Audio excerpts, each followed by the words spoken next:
বহুতেই মোক বহুবাৰ কুৱেশ্যন কৰিছে ৰিংকু আপোনালোকৰ কোন হয়।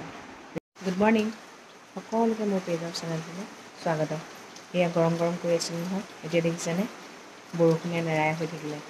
এনেকুৱা বৰষুণো নালাগে আৰু দেই। একো এটা কাম কৰিব নোৱাৰোঁ আমাৰ ছোৱালীৰ পৰা। আজি হালিমা বাইদেউ নাহে, ঝাৰু দিবলৈ লৈ আহিছোঁ ৰুমটো সাৰি দিওঁ, বাকী ৰুমবোৰ ৰিংকুৱে চাফা কৰিলে। এয়া দেখিছেনে কেনেকৈ ঝাৰু লগাই আছে। পাৰিছানে? অ' ভাগৰ লাগি গৈছে।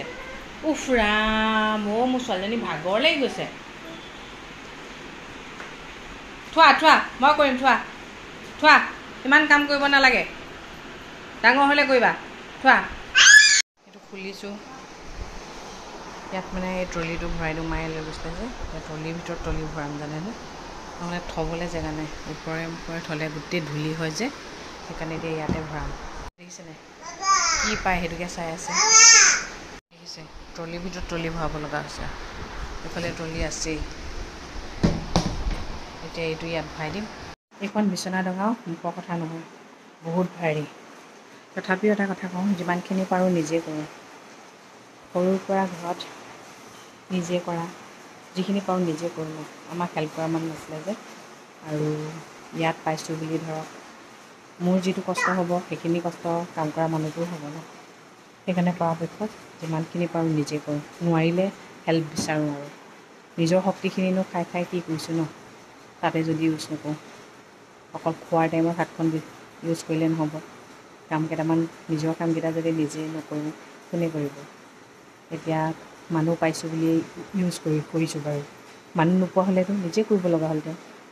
সেইকাৰণে সদায় মানুহ নিজৰ ওপৰত ডিপেণ্ড হ'ব লাগে, আত্মনিৰ্ভৰশীল হ'ব লাগে, পৰজীৱী হ'ব নালাগে। পৰজীৱী হ'লে বিপদ, খুব বিপদ হয়। এটা কথা হয়তো সকলোৱে জানেই, আমি সকলো পৃথিৱীৰ যিমান মানুহ আছোঁ সকলো একেখন নাৱৰে যাত্ৰী হয়, মাত্ৰ গন্তব্যস্থলবোৰ বেলেগ হয়।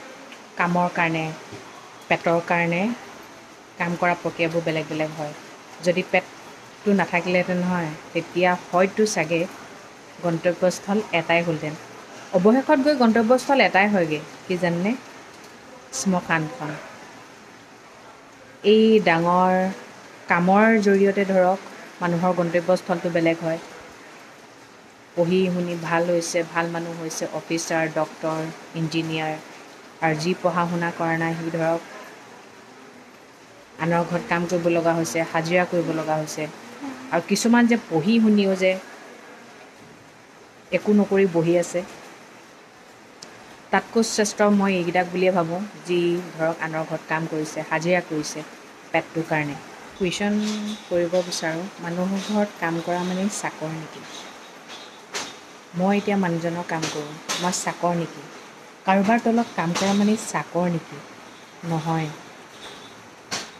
চাকৰ ৱৰ্ডটো যোনে ইউজ কৰে মানে তেওঁৰ মগজটো বহুত চিপ বুলি মই ক'বলৈ বিচাৰোঁ।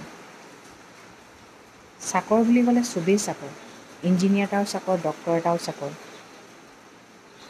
ডক্তৰ এটাকো পইচাহে দি ৰাখে হয় নহয়, ইঞ্জিনিয়াৰ এটাও কামৰ বিনিময়ত পইচা পায় নহয় জানো। চবেই চাকৰ তেনেহ'লে। সেই চাকৰ ৱৰ্ডটো অকল এই মানুহৰ ঘৰত কাম কৰা মানুহকেইটাকে কিয় চাকৰ বুলি কোৱা হয়, মই বুজি নাপাওঁ। কোনে উলিয়ালে চাকৰ ৱৰ্ডটো? যোনে উলিয়াইছিলে বহুত চিপ আছিলে দেই, বহুত চিপ মেণ্টেলিটি আছিলে চাগে। খুব মানুহক ভৰিৰ তলত ৰখা, নিজকে একদম ময়কৈ থকা, নিজকে ৰজা বুলি ভবা, ঠিক তেনেকুৱা মানুহ হ'ব লাগিব। তেনেকুৱা মানুহে এই চাকৰ ৱৰ্ডটো বনাইছে। ৰিংকু আমাৰ ঘৰত থকা ল'ৰা হয়, সি আমাৰ গোটেই ঘৰখন চম্ভালি লয়। সি বিশেষকৈ আমাৰ ঘৰৰ খানা বনায়, আৰু সি ক'ৰবাত বাহিৰত আছিলে বোলে, তেতিয়াই সি খানা চানা বনাবলৈ শিকিছিলে। আৰু সি হৈছে আমাৰ মোৰ শাহু মাৰ গাঁৱৰে ল'ৰা। ৰিংকু আমাৰ ঘৰলৈ আহিছে, ৰিংকু 18 চনত আহিছে এইখন ঘৰলৈ হা। সি গোটেই ঘৰখন হেণ্ডেল কৰে। কাম কৰি খালেই যদি চাকৰ হয়, তেনেহ'লে মই কওঁ ময়ো এটা চাকৰে হয়, আপুনিও চাকৰে হয়।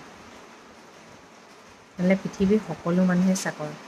আটাইতকৈ পৃথিৱীৰ ডাঙৰ চাকৰটো কোন জানে? এই ঘৰত কাম কৰা মানুহগৰাকী, গৃহিণীগৰাকী। কিয়নো তেওঁ ৰাতিপুৱাৰ পৰা গধূলিলৈকে ঘৰৰ কামেই কৰি থাকে, ঘৰৰ কামকেইটা কৰিলেও ভাতকেইটা খায়, হয়নে? তেনে তেওঁকো চাকৰ বুলি ক'ব লাগিব।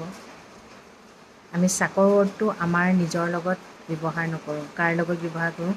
যি নিজৰ পেটটোৰ কাৰণে, ঘৰখন পোহপাল দিবৰ কাৰণে আনৰ ঘৰত আহি কাম কৰে, সেইটোক আমি চাকৰ নাম দিওঁ। কিন্তু চাকৰ দিব লাগে জানো নামটো? কাম কৰা মানুহ বুলিও ক'ব পাৰে। কাম কৰি খাইছে, কোনো চুৰ ডকাইত কৰা নাই ন? মই এই ৱৰ্ডটো বেয়া পাওঁ। নাপায়ো, নিজৰ পেটটোৰ কাৰণেহে কৰিছে ন। আৰু তেওঁ ডাইৰেক্ট আহি আপোনাৰ ঘৰত জোৰ জবৰদস্তি কাম কৰা নাই নহয়। আপোনাৰ ঘৰখনৰ সহায়ৰ কাৰণে আপুনি মানুহজনক ব্যৱহাৰ কৰিছে। তাৰ বিনিময়ত তেওঁ কেইটকামান টকা পাইছে।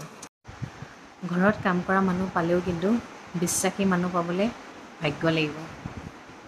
আৰু এতিয়া আমি ধৰক ক'ৰবালৈ ফুৰিবলৈ যাওঁ, কেইবাদিন থকাকৈ যাওঁ, 10-12 দিন, গোটেইকেইদিন কোনে চম্ভালি লৈছে? ৰিংকুৱে চম্ভালি লৈছে। তেনেকুৱা মানুহ এটা পাবলৈ সঁচাকৈ কপাল লাগিব। আৰু সেইটো কাৰণে মানে মোৰ মানুহজনে কয়, তই আজীৱন আমাৰ ঘৰতে থাকিবি। তাৰ ৱাইফ আছে বাৰু, তাৰ ছোৱালীজনী আছে, সি মাজে মাজে ঘৰলৈ যায়। আৰিয়া আৰু ৰিংকুক ইমান ভাল পায়। এবাৰ ৰিংকুক ঘৰলৈ যাওঁতে আৰিয়া যে ইমান কান্দিছে নহয়, জানো আৰু সময়ে কি কয় নাজানো।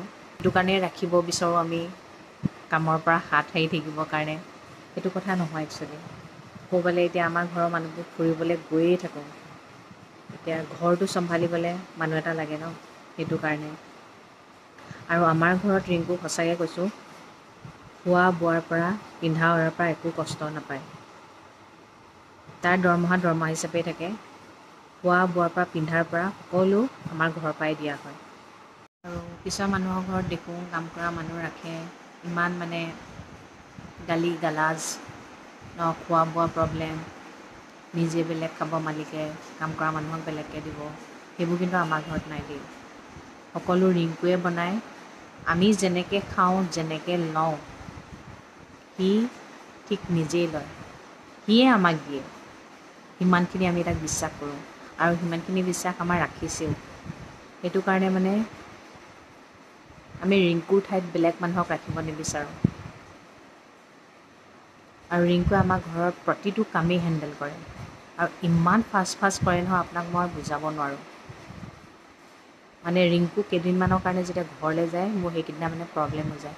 মোৰ একচুৱেলি প্ৰব্লেম হয় কি, আৰিয়াৰ লগত লাগি থাকে যে, আৰু মাকনো মই কেনেকৈ কৰিবলৈ দিওঁ, হয়নে নহয়? এতিয়া মাক বহুৱাই খুওৱা দিন হয়। ৰিংকু সেইটো টাইমত মানে ৰিংকু ঘৰলৈ গ'লে আমাৰ প্ৰব্লেম হয়, অকল আৰিয়াক লৈ। মানে মাও আৰিয়াক কণ্ট্ৰল কৰিবলৈ দিগদাৰ হয়। মই যেতিয়াই খানাটো বনাবলৈ যাওঁ, আৰিয়া ধৰক তেতিয়াই মোৰ লগত গৈ কান্দিব। সেইটো কথা। ৰিংকু হৈছে আমাৰ ঘৰত থকা এজন ল'ৰা নহয়, এজন মানুহ। আৰু তাক আমি আমাৰ নিজৰ বুলিয়ে ভাবোঁ আৰু। কষ্ট নকৰে বুলি নকওঁ, যথেষ্ট কষ্ট কৰে। আৰু যিমান মানুহ আহিলেও মানে সি গোটেইখিনি হেণ্ডেল কৰিব পাৰে। আৰু আমাৰ এইখন ঘৰত আকৌ এটা কথা আছে, এখন দুখন চব্জি নহয় দেই, কমচে কম 5-6খন হয়েই চব্জি। আৰু সেই গোটেইখিনি সি কাটিব, বনাব, মানে ফাষ্ট কৰিব পাৰে আৰু মানে। আৰু কাম কৰা মানুহ আপুনি ঢেৰ পাব, কিন্তু বিশ্বাসী মানুহ পাবলৈ টান আছে। আৰু আমাৰে বিশ্বাসী মানুহেই হৈছে ৰিংকু। সেইটো মুঠতে এটাই জানো, কোনেও কাৰো চাকৰ নহয়। আমি মানুহ এজন লওঁ আমাৰ নিজৰ সহায়ৰ কাৰণে, হয়নে নহয়? সেইটো মানুহে চাকৰ বুলি নকয়। আমি আমাৰ কাৰণেই ব্যৱহাৰ কৰোঁ, আৰু আমিয়ে বেয়া নাম দিওঁ, সেইটো ভাল নালাগে ন? তেনেহ'লে পৃথিৱীৰ সকলো মানুহে চাকৰ, চবেই আনৰ তলতে কাম কৰে। সি যে আমাৰ আছে, সি মানে আমাৰ গোটেই ঘৰখনেই হেণ্ডেল কৰে, গোটেই ঘৰখনে মানে কিবা এটা বস্তু বিচাৰিলে সি পটককৈ বিচাৰি পায়গৈ, আমি বস্তুটো বিচাৰি নাপাওঁ মানে। তেনেকুৱা ঘৰুৱা টাইপৰে হয়, চবেই মৰম কৰে। আমাৰ ফেমিলিৰ চব মানুহে তাক মৰম কৰে, সিও মৰমবোৰ বুজি পায়। এয়া চাওঁ, দেউতাকে ভাত খুৱাই দিলে, অকণমান খালে, এতিয়া আকৌ নেমু খাই আছে। জীৱনটোত মুঠতে আমি কাম এটা কৰিবলৈ হ'লে কাৰোবাৰ সহায় লাগিবই। ডাঙৰ বিজনেছ এটা কৰিবলৈ হ'লেও সহায় লাগিব, অফিচ এটাত কৰিবলৈ হ'লেও সহায় লাগিব। ক'লে যিহেতু সুধি থাকে ৰিংকু কোন ৰিংকু কোন ৰিংকু কোন, আজি বোলো ৰিংকু ওপৰতে বনাই দিওঁ। এতিয়া আমাৰ ৰিংকুৱে মাটন বনাই আছে, খানাবোৰ ভাল বনায়, ধোচা একদম মজা বনায়।